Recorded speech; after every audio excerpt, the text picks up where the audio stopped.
Welcome to the NOCLIP Awards. I'm your host, Chad Ruthermond. I'm co-host Andy Kinnick. And we're joined, as sometimes, by the moderator and judge of the NOCLIP Awards, JJ Artemis. Hello, thank you. I am here to execute my will. I'm here to execute the two of you.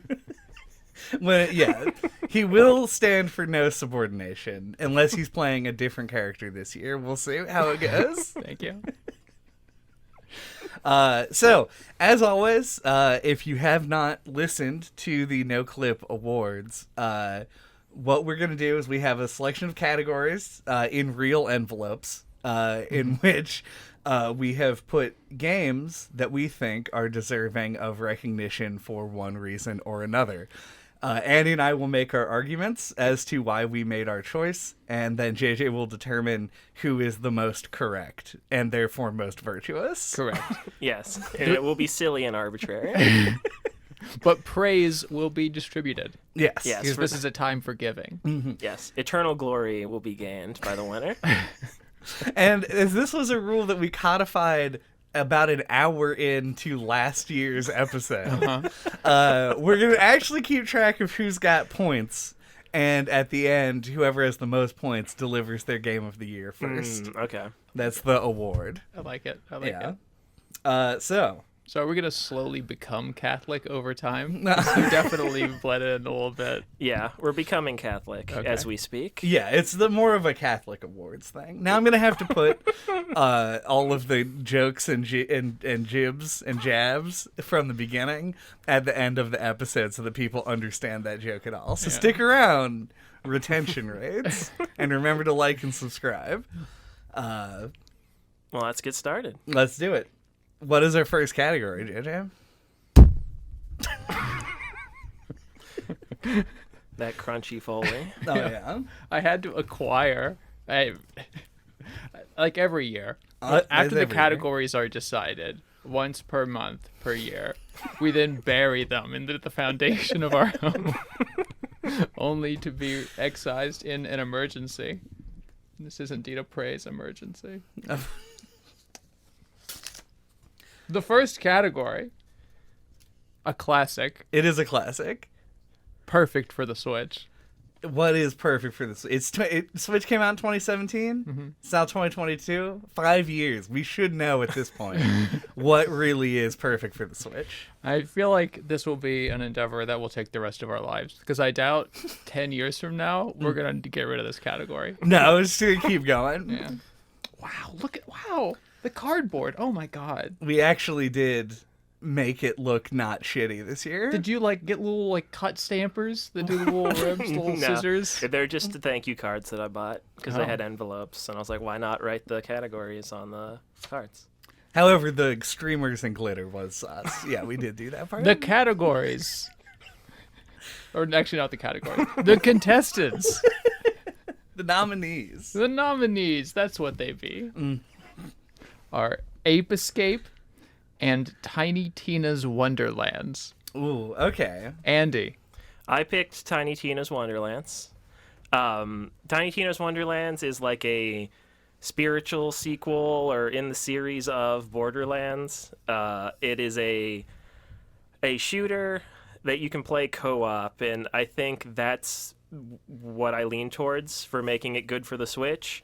Is, gyro aiming always makes console shooters better, which the Switch has, and I think the co-op nature of it is something that it'd be fun to do in the same room, where you can have in handheld mode and you can, have that true couch co-op experience. I think it would benefit in those ways, and that is why I chose it. So then you were one of the 4 people who purchased 1-2 Switch, I imagine.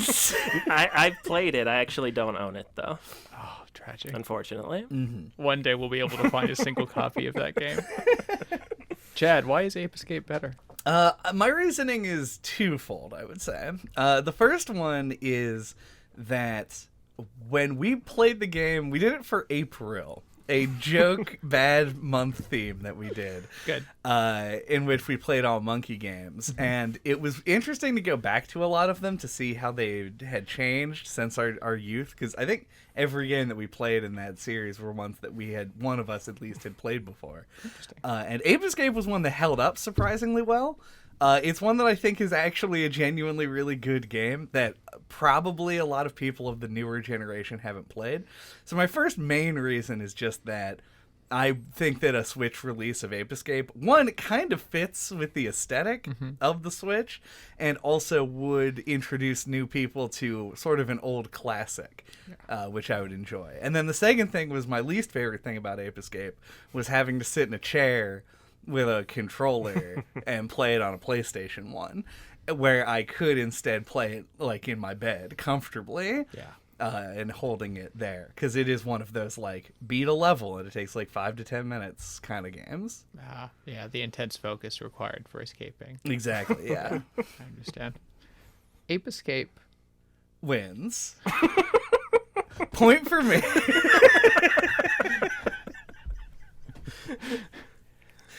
Ape Escape is a game that does not advertise well. I feel like it's not really a great hook to Ape Escape.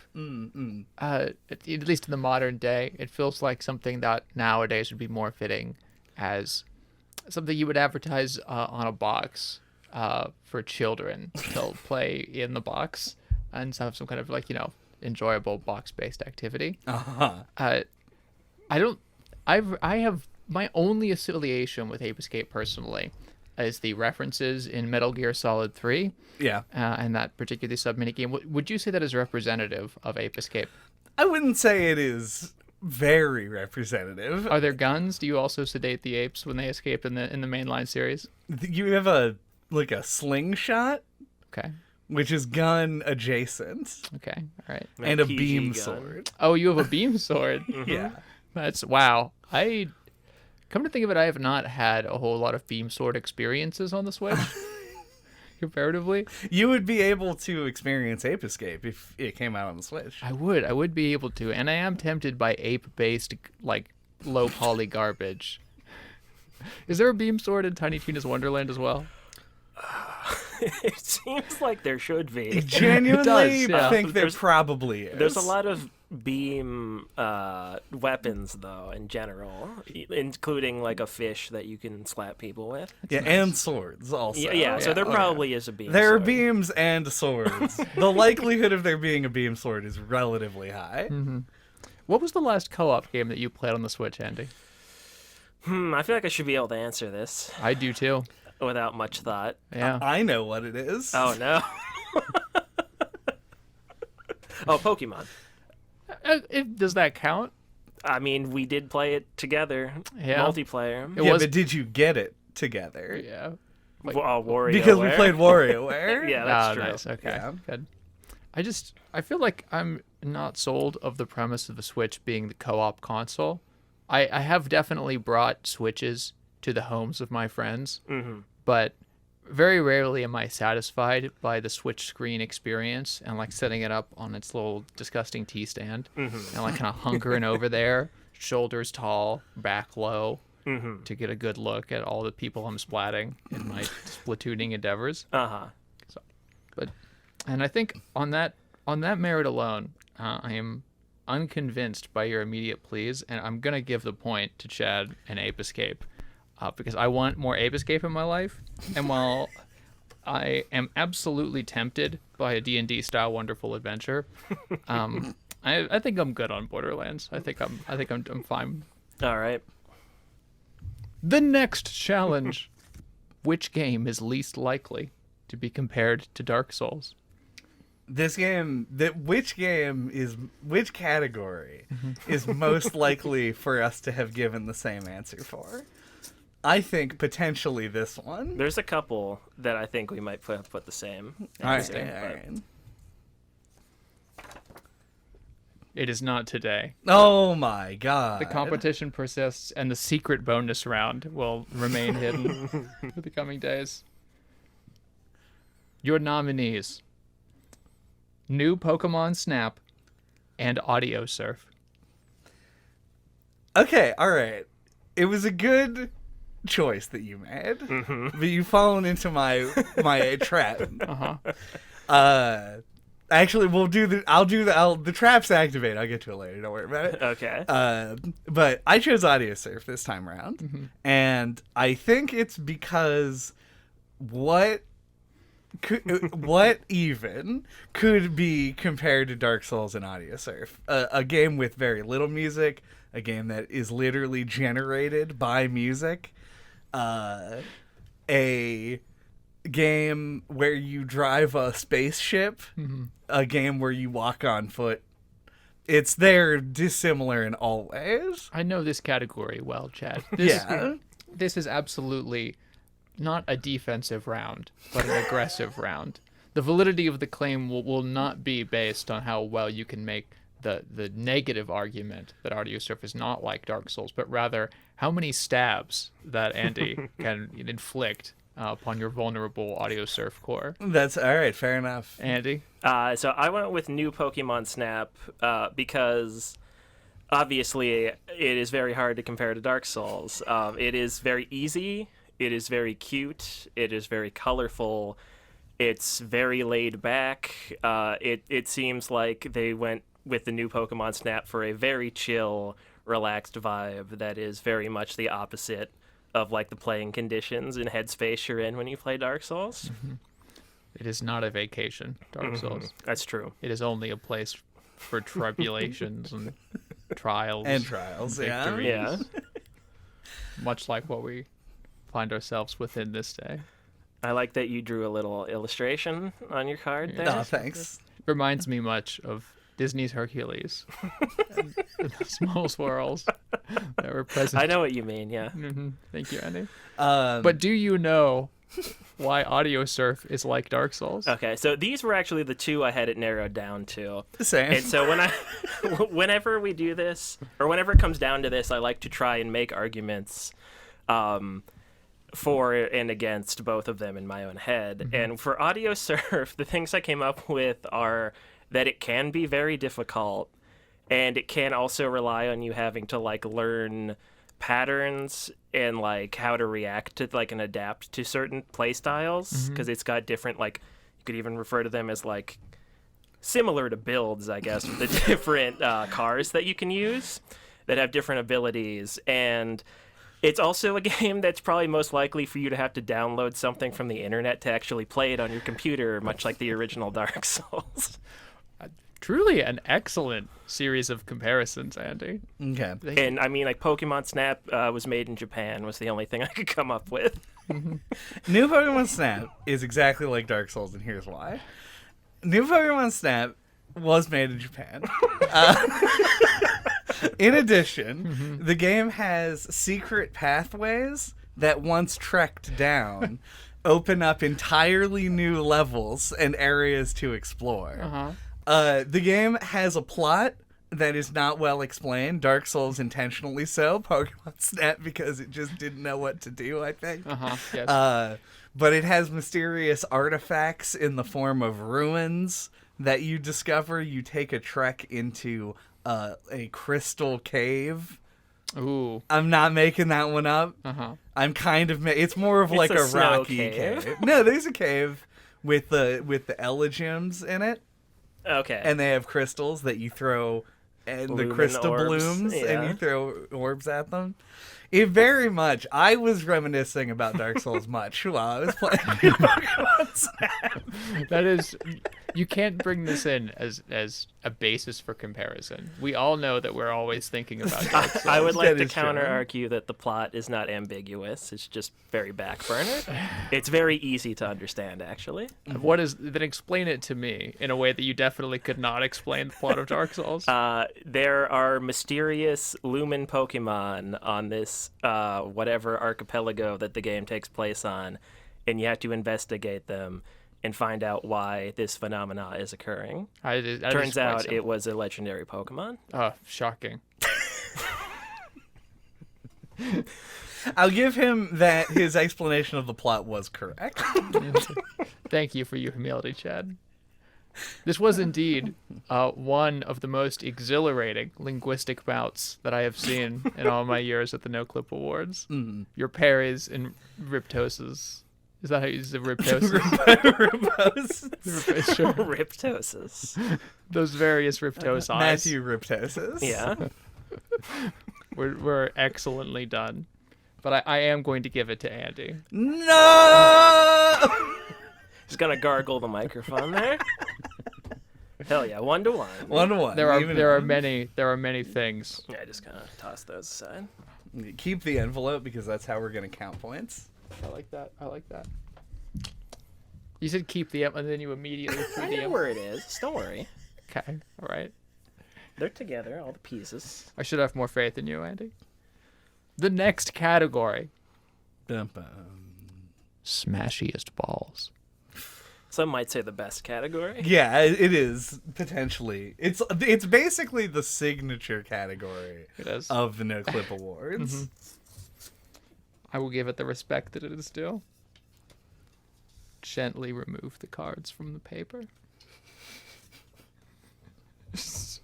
Oh, the bonus round is triggered. Da-ba-da-ba-ba-boom. We have 2 votes for a single nominee.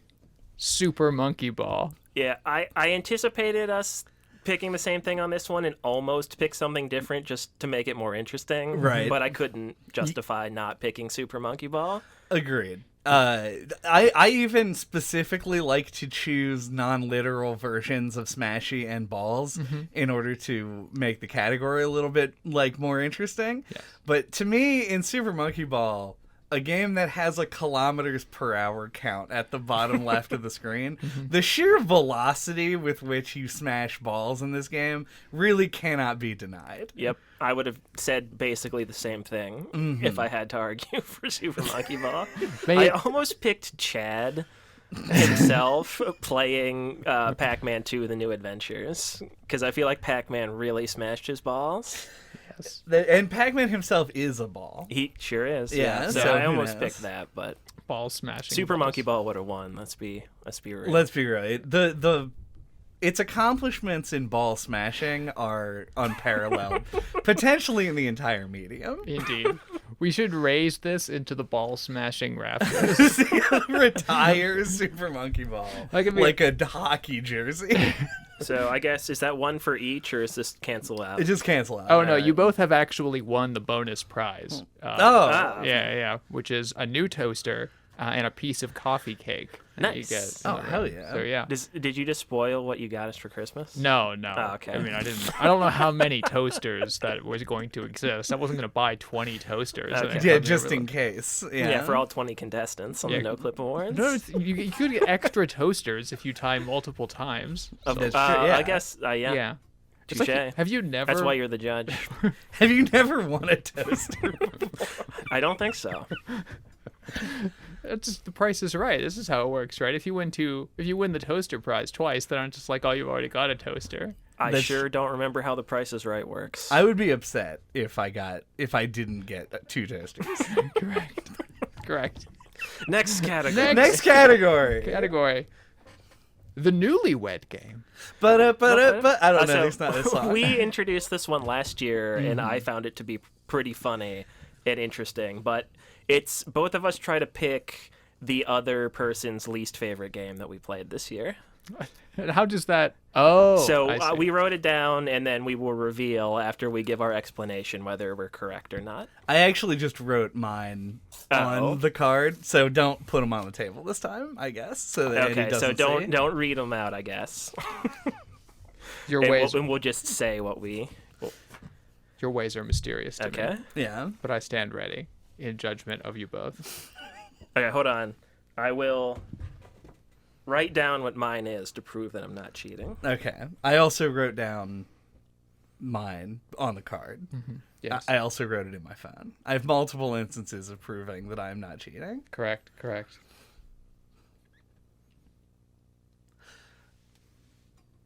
Yes, understood. Yes. JJ now knows what mine is. I know all.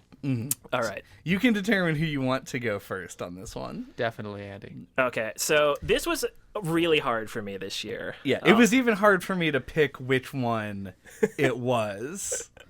But as I alluded to in my hypothetical for last round, I picked Pac-Man 2: The New Adventures. I narrowed it down to like 3 or 4 games I thought it could be, and then narrowed it down further to like 2 games I thought it probably was, but was pretty unsure. So I went with Pac-Man 2: The New Adventures because it seems like a game designed to frustrate people, and I can't think of something that Chad would dislike more than that.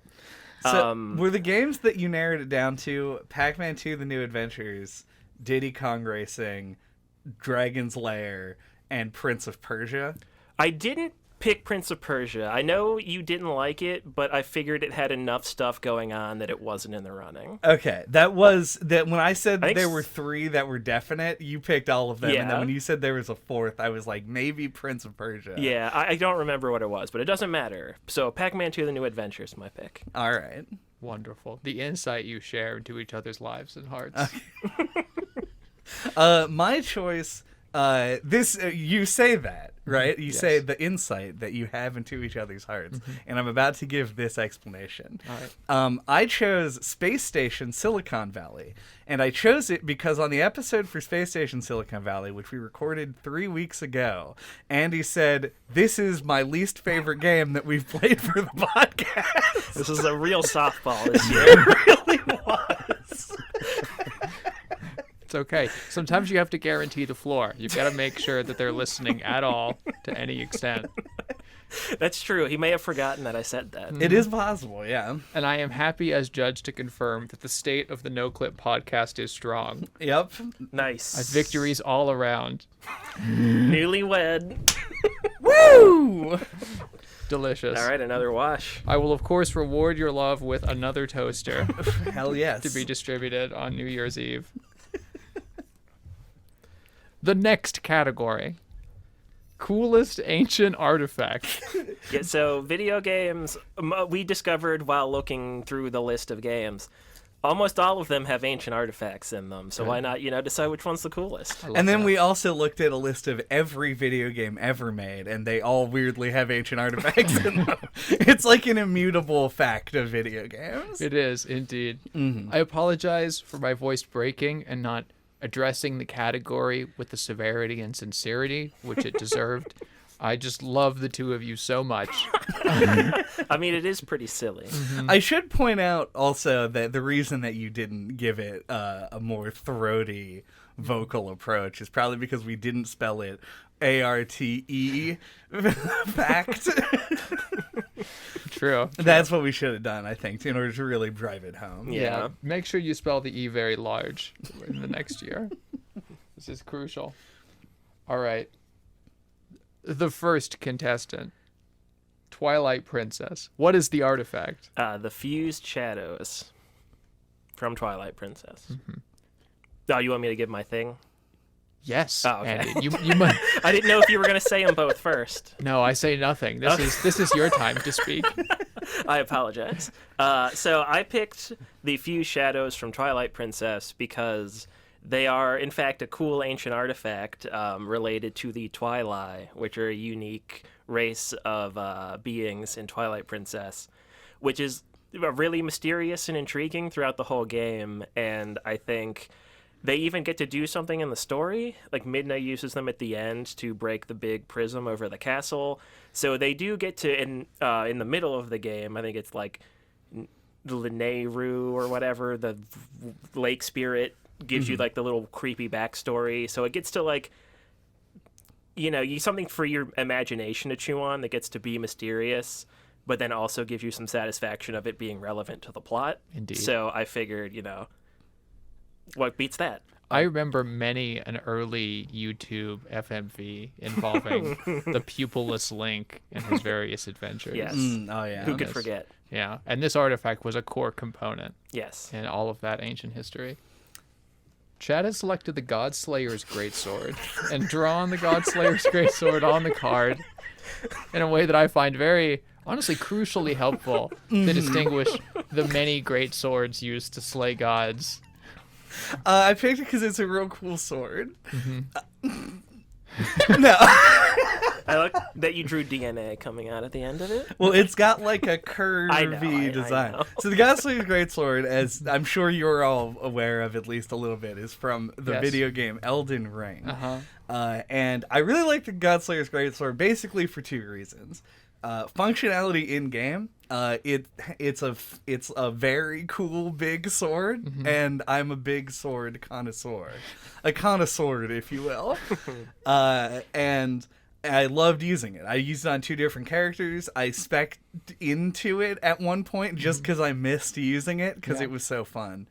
And then the other reason is because it actually has like a cool lore implication, because it's like holds the power of the black flames that a bunch of enemies use, which are obviously sick in anime. So I just love the big sword. I like it a lot. This is an incredible DeviantArt flashback of the category competition. Oh, man. I do want to shout out also that after we make our decision, I do have two runners up I want to mention. So moving on. Please, I am not just evaluating the validity of your statements, but also the purity of your mortal hearts. So whatever else that you can offer in defense of your love of great swords and validating your status as a great sword connoisseur. Well, these sort of validate that, because one of them is a sword, and it is the dagger of Aelf from Realms of the Haunted. Oh, yeah. Which is a dagger that just shoots a lightning bolt out of it for no reason and is a gun. So it's just very funny and stupid and has a big plot focus for no good reason at all. And then my second runner-up is Car from Kirby. They always are referred to as artifacts, aren't they? It's an ancient artifact from a long forgotten world. But it is also just like a car, a sedan. It's very funny to me. Excellent. Andy? Yes. I think your pick was basic and uninspired, and I hope you... I don't get to make a counter argument to that. No, I am ending this here before you embarrass yourself further. Because I strongly disagree. But the sword held at the nape of your neck. What are your last words? I would say that I think the few shadows from Twilight Princess, in my mind, feel like a cooler ancient artifact because they aren't something the player gets to use. They get to stay like more of like a mystic, like legendary, almost like not eldritch, but like something from like a higher power. Whereas like in Elden Ring, like it's a sword that you can kind of use. And Chad even led off with describing it mechanically as an item you use in the game. And I think that's more of what the player's relationship to the item is. Whereas I think the few shadows get to kind of preserve like a legendary ancient artifact status in your mind. This is true. Its power does seem nebulous and great, but when that power is demonstrated, it turns your friend into a cool octopus. But that's not like the only thing it does, I assume, anyway. Do you have I imagine that its power manifests in different ways. Perhaps. In mysterious ways, much like God the Lord above. We gotta keep that theme going. Amen. Amen. God bless you. Father, Son, Holy Spirit. Etc., etc. How interesting. You have just hamstrung your own Achilles heel here, Chad. I was on the verge of assuring your victory, and now you've reminded us that this is supposed to be a deeply Catholic institution. And the God Slayers. I mean, but whose hands would you rather a God-slaying weapon be in?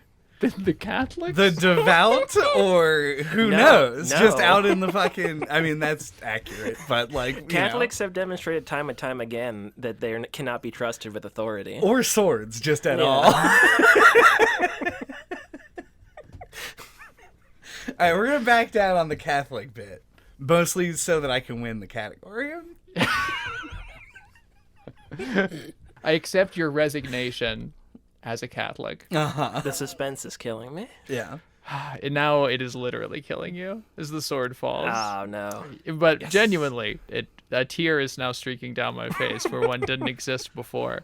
Before I was grimly determined in my award of the Godslayer's Greatsword. All right. To Chad, but now it will haunt me at a later date. I will think back to this moment and wonder if I made the right decision.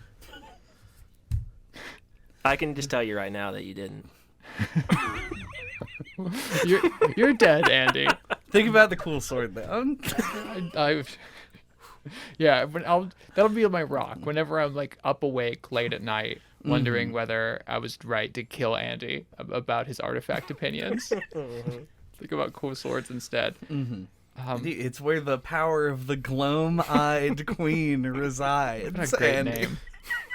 Did you care about gloam-eyed queens, Andy? Explain to me what that is. Man, nobody knows that shit. No, yeah, it's not. It might be Melina. Who knows? It's fucking ancient. It might be Solaire. It might be Estes soup. I think it's more satisfying. We have a little bit more to go on than that, but whatever. And Andy, you need to learn to take a leap of faith, which is our next category. Nice. Thank you. Go on. Glad you. So this category is the opposite of, I think, a category we had last year. This is best platforming in a non-platformer. Ooh. You guys are getting artsy with these names. We Thank you. try. I like your art. I like your skill. Ooh, interesting. I like both of these. The nominees are Elden Ring and Night in the Woods.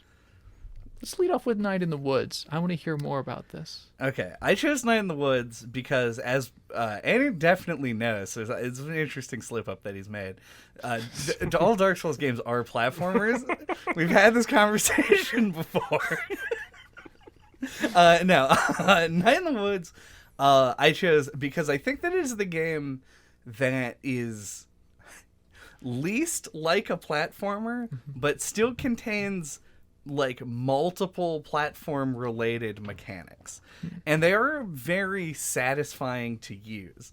One of the issues that I had with the game was that there's a bit too much trekking back and forth from like one side of the town to the other just to get to like what you were actually doing that day.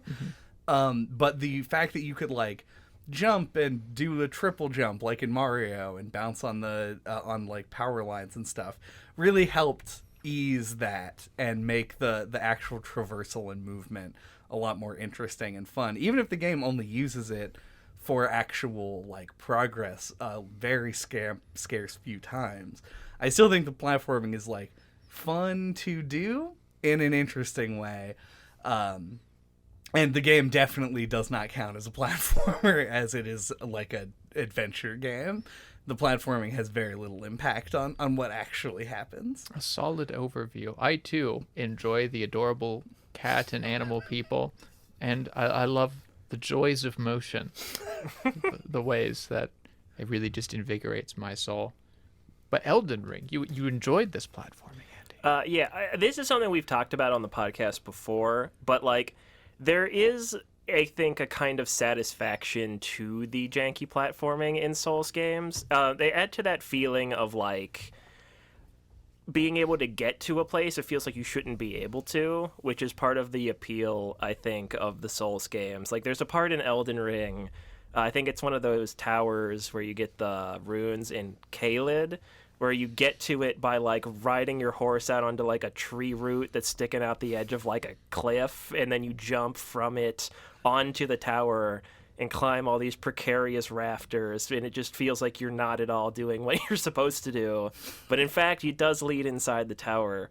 And I think that platforming does add a lot because it is like a little out of the way and always feels like exciting, where you're like, oh, am I gonna be able to get to that place?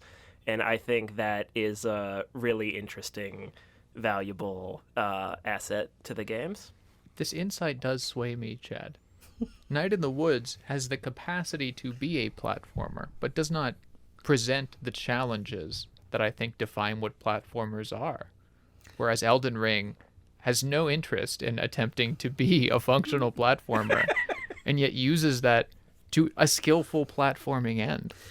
Yeah, so I think, honestly, like, I think if the category was something more akin to, like, best platforming segment in a non-platformer, I think that Elden Ring is probably the choice because of specifically that tower in Caelid. There's a trek up it and then back down.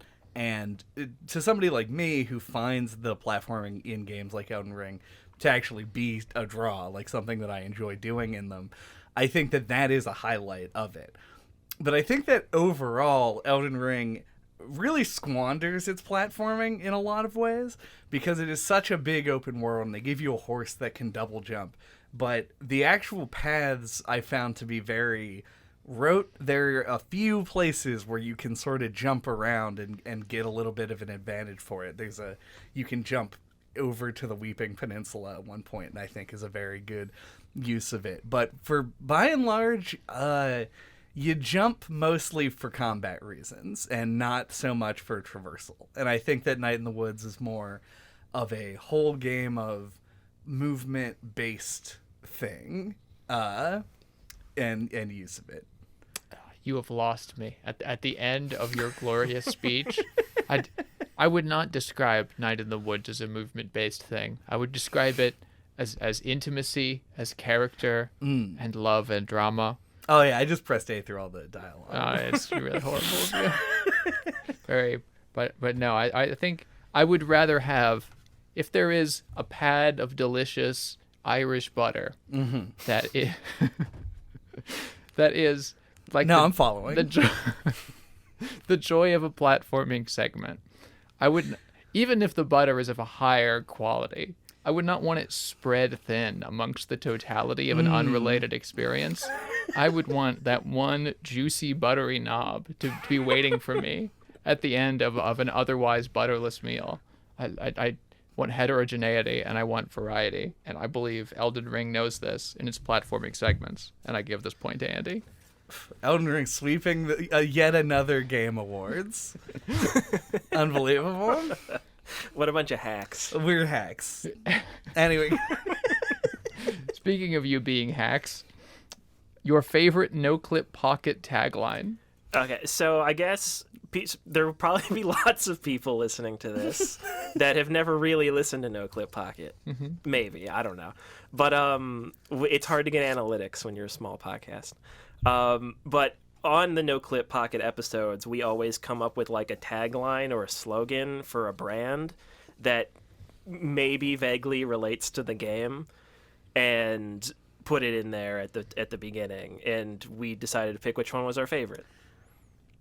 Mostly to call attention to it, because I feel like it's one of the few things that we do repeatedly that gets completely unremarked upon at all times, even by us. So we're giving it its time in the sun. It's a thing that I find funny, and I'm glad that we do it. Yes, lots of things about doing this podcast feel like shouting into the void, and it's nice to know that anyone knows about it. I'm glad that at this moment, under the NoClip Awards, when we have gathered together to heap praise upon other games, you have taken the time necessary to really heap the praise upon yourselves that you each deserve. Yeah, it is important. Just a little bit. The nominees: Ape Escape, One Wish, 1,000 Requests. Regrets. Regrets.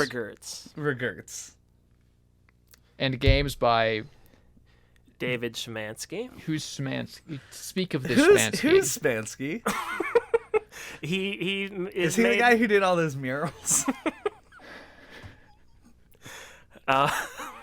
No, in fact, he is an indie game developer that made Iron Lung recently and a few other indie games. What's the one that I liked? The something Music Machine. The Music Machine. It's also pretty good. But the slogan for that one was "Forged by the Sea," which is the slogan for the Marines, which I think the juxtaposition between like the most indie of indie games and the U.S. Marines is pretty funny. I'll save it for after.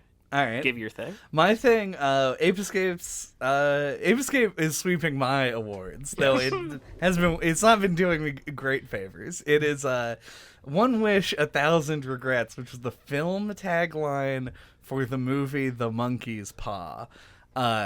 Which is, I like it because it is so tangentially related that it is unrecognizably the tagline for anything monkey related, but is also just the most melodramatic thing that I got to say in an exaggerated tone this year. Just a real fun time. Indeed. Good mouthfeel on One Wish, 1,000 Regrets. Yeah. So there really has been a dearth in like monkey related media over the last 10 years or so. We did a whole month about it. You don't get to tell us. This is true. We're doing our part. So the Navy really has a slogan that's like, Yes. but they have so much stuff that they do. That's all like, we're the Navy and we're But special. they were forged by the sea, though. But That's most importantly. That's Never forget where you come from. I can't let my dislike of Navy marketing cloud my judgment. I just moment. think the juxtaposition is very amusing. I agree. Much is amusing in this time on this day.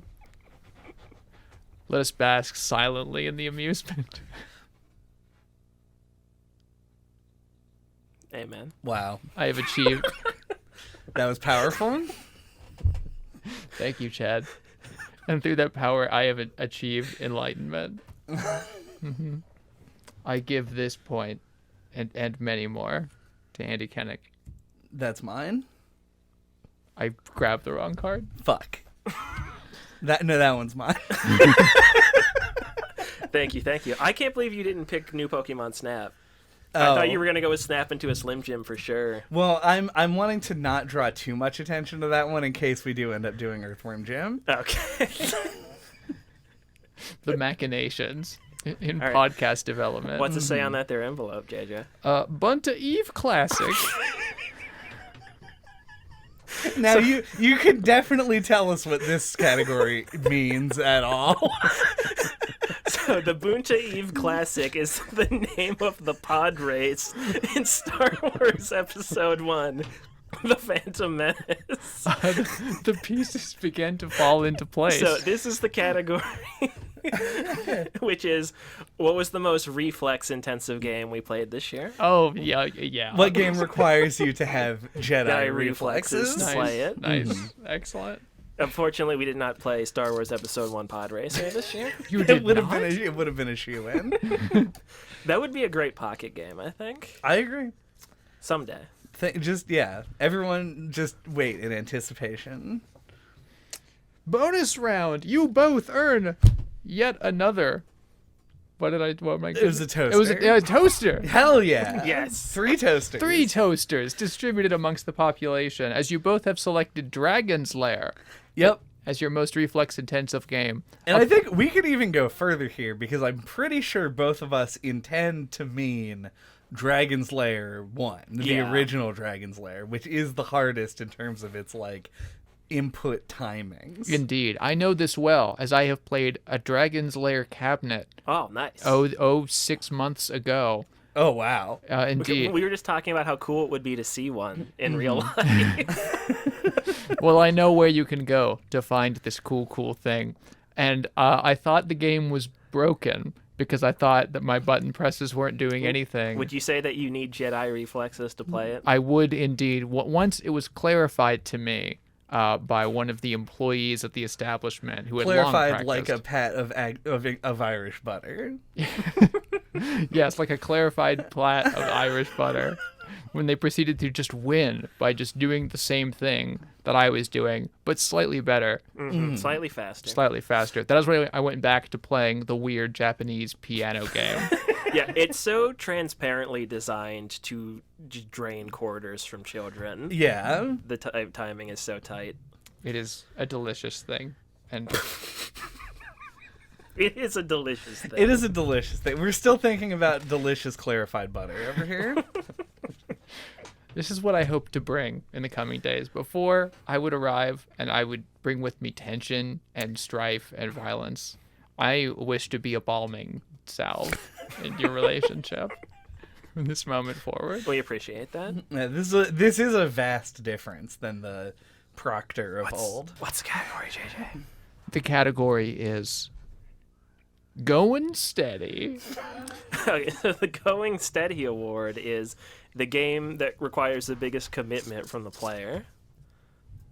And you wish to reward this Yeah, just call attention to it, you know? this large, big ask that games make. You wish games to ask more of us?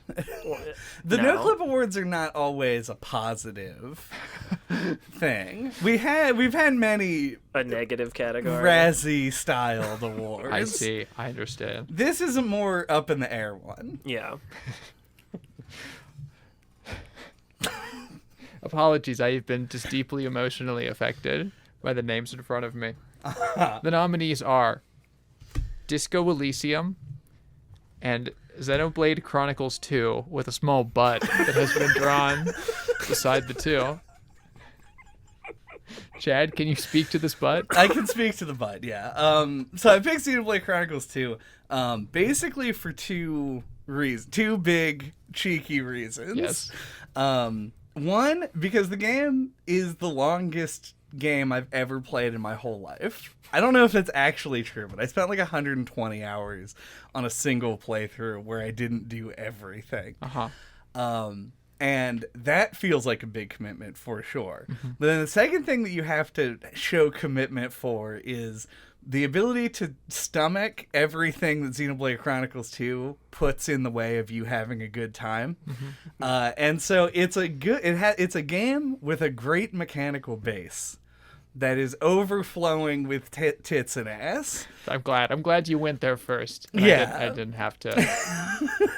My gentle constitution. So I think what ended up, because there were a lot of games that I considered for this, and I went with this one because I think there's sort of a twofold to both time commitment and also a commitment to deal with the things in the game that are unpleasant. A titmitment. A Yeah. titmitment. Correct. Yes.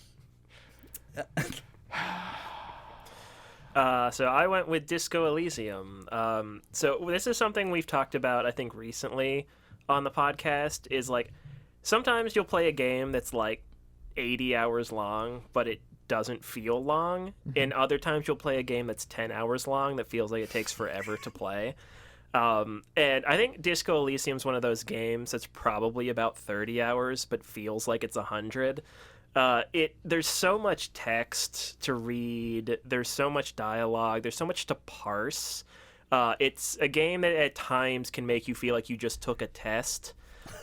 It's just a lot. And I think to beat the game, yes, it takes a lot of commitment. But sometimes even just like a couple of hours feels like a real commitment to the game. It's very good, but it is just so dense. And it does require a lot. It's the kind of game that, like, while you're playing it, there will be a day where you're like, no, I'm just gonna skip today. I'm pretty tired. A man cannot subsist on brownies alone. Yes. Yeah. Even if they are tasty, chunky, and sweet. Yes. Can you guys tell that I'm hungry inexplicably? Just by coming here directly from a delicious Bob Evans restaurant where I was given excellent service. Oh, wow. And pancakes.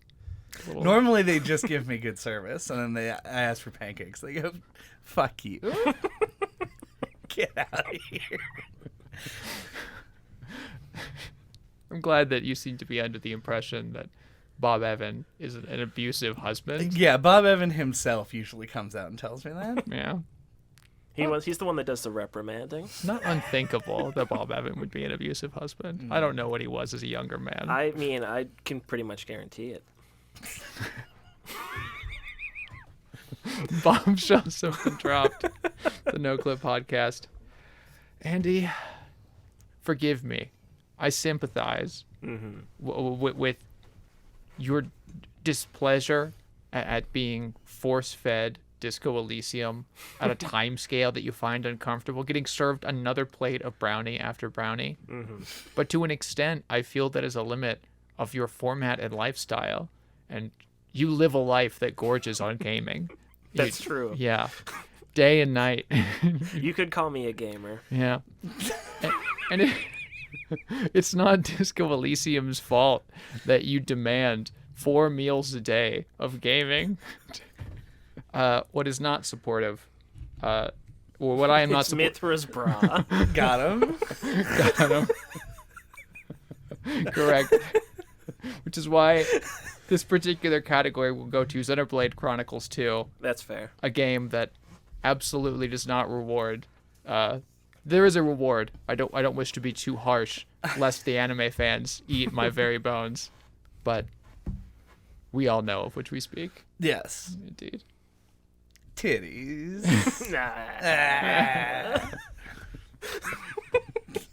The next category. The Nightmare Headstone. Another inscrutable to most naming convention. Yeah, so the Nightmare Headstone Award is the award that goes to the game that had the most... This is, as I was mentioning before, one of those Razzie-style awards. Mm-hmm. The most tedious thing in it. Indeed. The most tedious thing amongst all games of which you experienced. The nominees are... Prince of Persia, but with a bet written and then crossed out. It's a bell. The joke is the Fresh Prince of Bel-Air. I tried to put a joke. That one I just didn't have a good one for, and I wasn't about to draw the Prince of Persia because my skills aren't anywhere near that good. I appreciate your humility, Chad.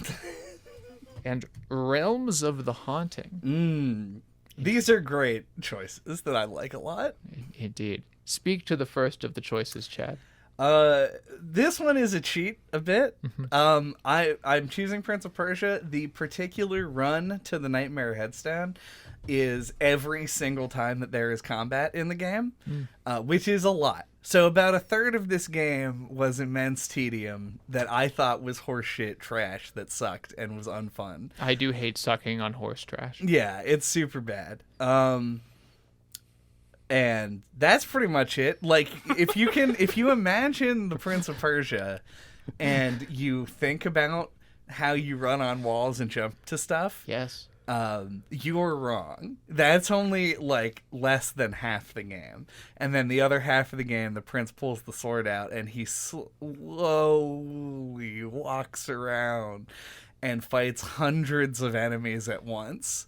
And they all take about 400 years to slay, and they can teleport to you. So it just becomes a button mash fest, and it sucks ass. I hear your voice, and behind it, I envision a vast well of hatred that you are shoving through a keyhole of opportunity that is the Nightmare Headstone Award. If you listen to that episode, it's like anything will come up, and I'll be like, let me tell you about why the combat sucks. Like, I could not stop talking about it. I hate it that very much. Indeed. I hope someday you can find the peace that you so desire. Andy. So I picked Realms of the Haunting, and the specific run to the Nightmare Headstone in Realms of the Haunting is the Brain Maze. Oh my god. So there is a section in the game that requires you to collect 20 brains by running around like a weird, I don't know if it's supposed to look like spider webs, like this weird ring that has like an interconnected maze around it, looking for these brains that are, because it's like an old PC game from 1997. They're like little sprites, like little pink brains. Correct. And there's like xenomorph style aliens in it, like trying to kill you. And it is just like something that if you're gonna do it without looking up a map or something will take you probably over an hour to do. And that's if you like, you know, you might be stuck on finding the last brain or a particular brain for a really long time, so it could easily take you more. It is classic old game tedium. Indeed. I would like to take this moment to make an indelible mark upon this category and all future comparisons that will come through.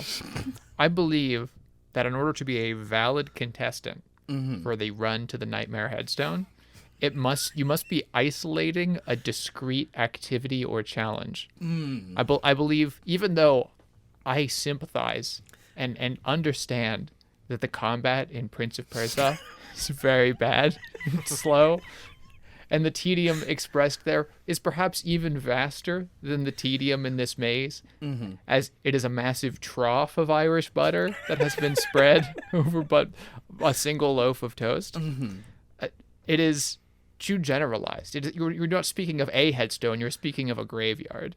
Yeah, I even opened this category by saying this is kind of a cheat, and it's literally because I just very much wanted to continue talking about how much I hated the combat in Prince of Persia. Indeed. I hope someday your heart can regain its splendor. But until that day arrives, the victory will continue to be awarded to Andy. Also, I want to say... Oh, this is going to be a tiebreaker, I think. Oh, damn. Unless we both put the same game. Oh, in which case, it'll just be a regular old tie. Yeah. I do want to mention also on the Nightmare Headstone Award, though, yes, that I think Andy is exaggerating when he says that it could take over an hour to do the brain maze. But I also think that's a good thing, because the whole point of the Nightmare Headstone thing is that I'm like, it takes so long. Correct. But it takes like 3 seconds to do. Indeed. We have learned much about the nature of the Nightmare Headstone this day. It's a much better category than I expected it to be, Yeah, honestly. Indeed. The depth. Much deeper than the most reliable move in the game. We probably did not pick the same thing for this. So, yeah, this is just like a game that had a move that you like over relied on, or like it had like a go-to move. I see. The nominees are the Bouncer Ground Sweep. The Bouncer Ground Sweep, 100%. And Elden Ring. Specifically the shield counter move. Describe to me how you relied upon this shield counter. Something hits you in the shield, and then you hit R2 to hit them back.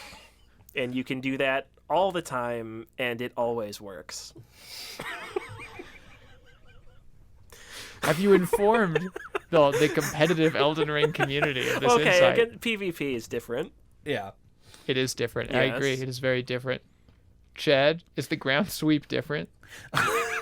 The ground sweep. So the Bouncer, flawed as it is a very interesting and kind of weird game that is like a little self-contained brawler. Yes. Like a brawler in the old style where you just fight a bunch of dudes. But in a 3D game, and you do them in little screens like it's a fighting game. Yep.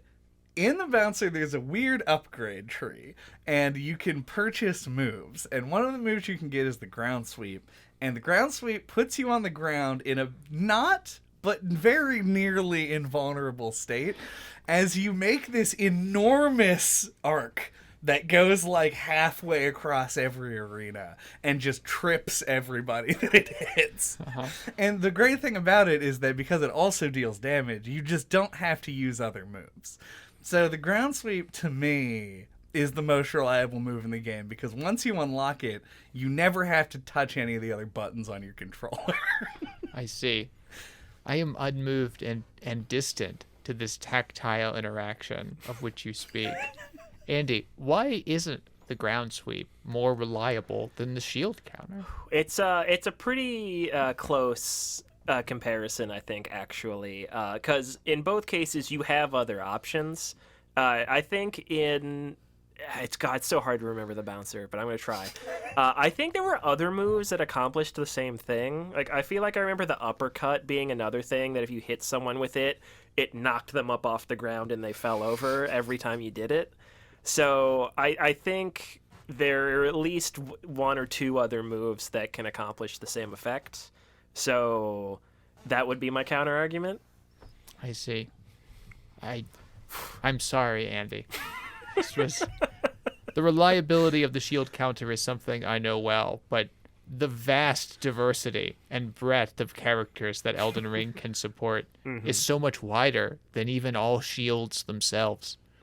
We have our own approaches, but there are many a wizard or knife-wielding maniac who could also be venturing through the lands between, finding their glory through other equally reliable approaches. The Scarlet Rot, one of the most reliable of approaches, I am told. Can't block the Scarlet Rot. That's true. Nothing to run be away done. from it. You probably also couldn't ground sweep Scarlet Rot, though, so I'm not sure if that counts. Bleed, procking. There is much to be relied on within them lands, but Chad, it seems this game that is mysterious to me, this bouncer. And God help you, may it remain mysterious. Indeed, may God help me keep it mysterious. Mm-hmm. It sounds terrible, and Andy corroborates your story. The point is yours. I will take it. Shall we count? We shall count. I have 4. Oh, so do I. It's a tie. I thought we both had 4, and that gave me 5, but I was wrong. You probably couldn't hear any of that. Well, I heard it, so that's what's important. Andy said, "Oh, I'm sorry, I only had 1 because I'm a big loser and I lose." That is what I said. Yeah. In that case, I will have to deploy the tiebreaker. Oh God. Your horror is warranted. I'm imagining the tiebreaker is just like the Rancor from Just a monster. The breaker of ties. and Bones. What would be a suitable question? A game that you have both played. Which Pokemon is green? You're actually fully correct. Give me. What? Chad, All right. Chad, unlock your phone. Do it right this instant. Because I don't know where my phone is, and Andy has it elsewhere. All right. This will be a wrap. That reference up for the Godslayer's Greatsword. I did, yeah. I had to make sure I drew it correctly. Okay. I'm going to Google Pokemon right now. That's what I'm going to do. All right. And I'm going to give you the names of late-gen Pokemon. Oh, Lord. Okay.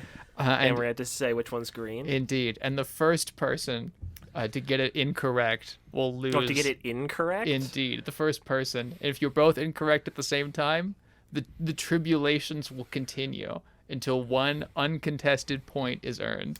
All right. Do you agree to this tiebreaker? I think so. Yeah, I'm going to lose this one. I might not actually know which Pokemon is green for the first time in my life.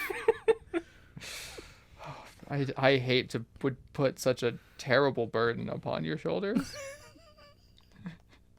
And of course, before your pedantries poison this sacred contest, I refer to non-shiny versions of the Pokemon in question. Are we clear? Yes. I'm Are you going to clear. ask us one at a time until one of us gets one wrong? Indeed. Okay, Oh. that's better than us just yelling stuff. I wanted to yell, but I'm a big Yell fan, so I guess that makes sense. You are the largest of Yale fans. Are you prepared? Yes. Yeah. Then let us begin. I'm prepared for this pop quiz that I couldn't prepare for. Morpeko, is this Pokemon green? Wait, who is this addressed to? You both have to answer this I question. just asked you if you were going to address us one at a time, and you said yes. Oh, I thought you were referring to the Pokemon. Do you still consent to this challenge? Yes. Okay, so Okay. say the name of the Pokemon again. It's Morpeko. It's Morpeko. Yes, it is green. It is not green. Chad is the victor. Fuck. Morpeko is the hangry mode Yeah, Pokemon. I was thinking it was the one that's the pre-evolution of the peppers. Oh, yeah. That's fair. That like Pico de Gallo. Let it be known that Chad continues to know which Pokemon is green. All right. I know which Pokemon is green. All right, so I guess I will go first for Game of the Year. Indeed, you shall. Go ahead and read it off the card for me there, Jaden. I'll put some extra stank on that one. It's my last chance. Woo. Woo.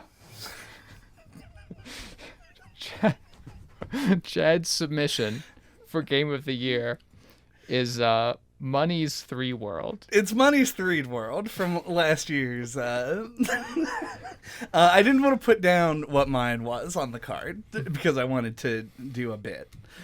Here I am doing a bit. Excellent bidding, Chad. Thank you.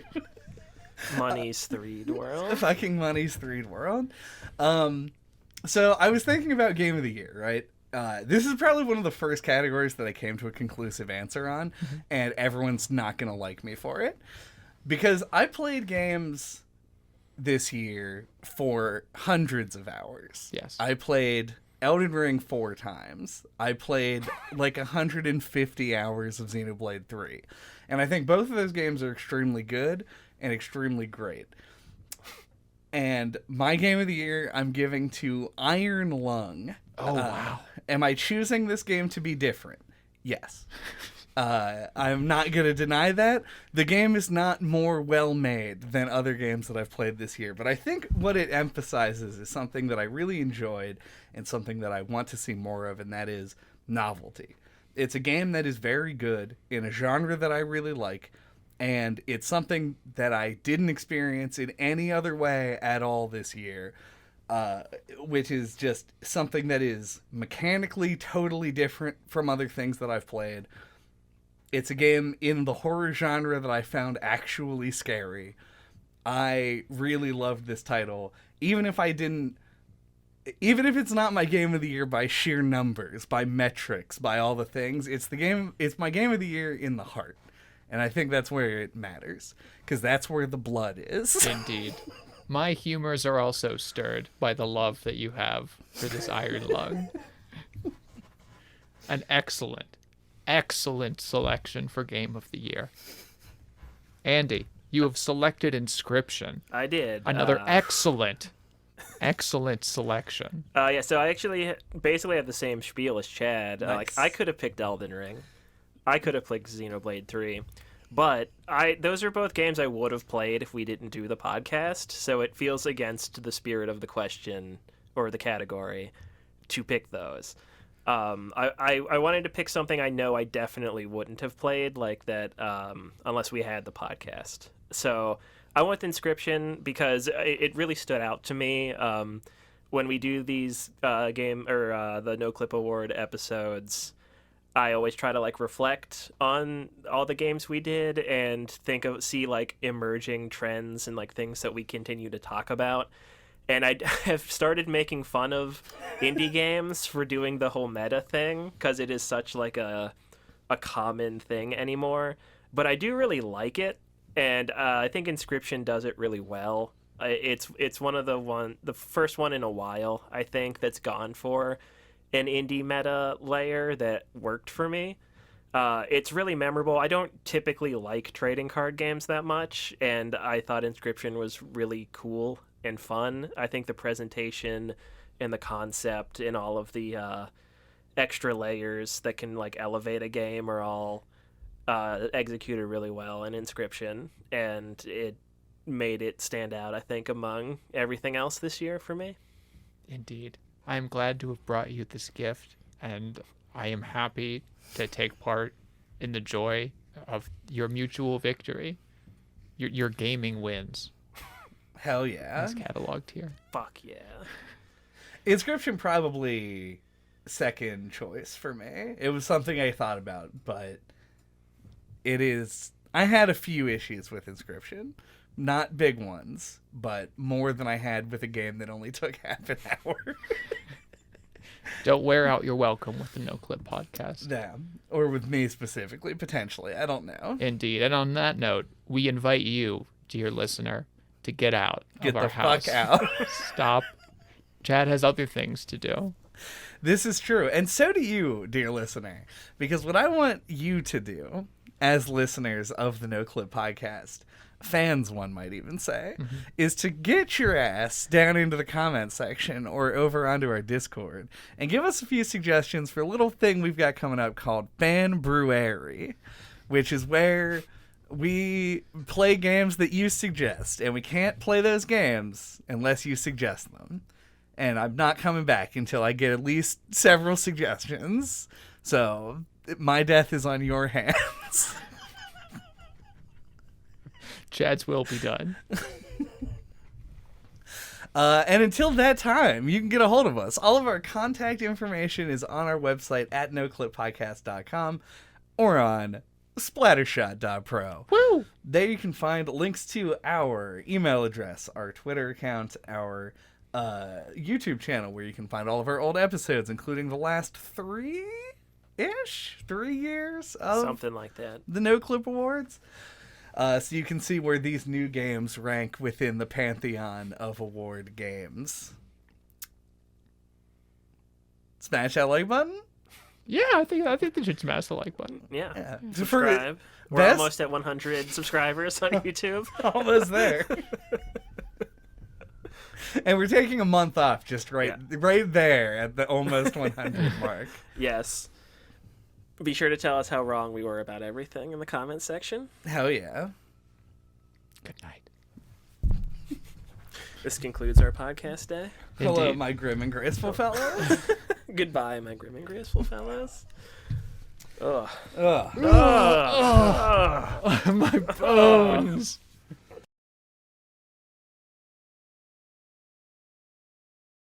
We pass on the scepter to you. Yes. It is in your hands now. Thusly. So- Amen. Amen.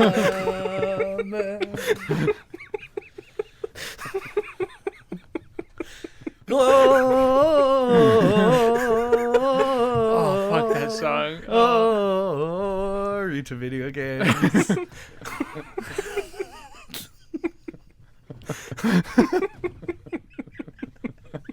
No clip is triumphant.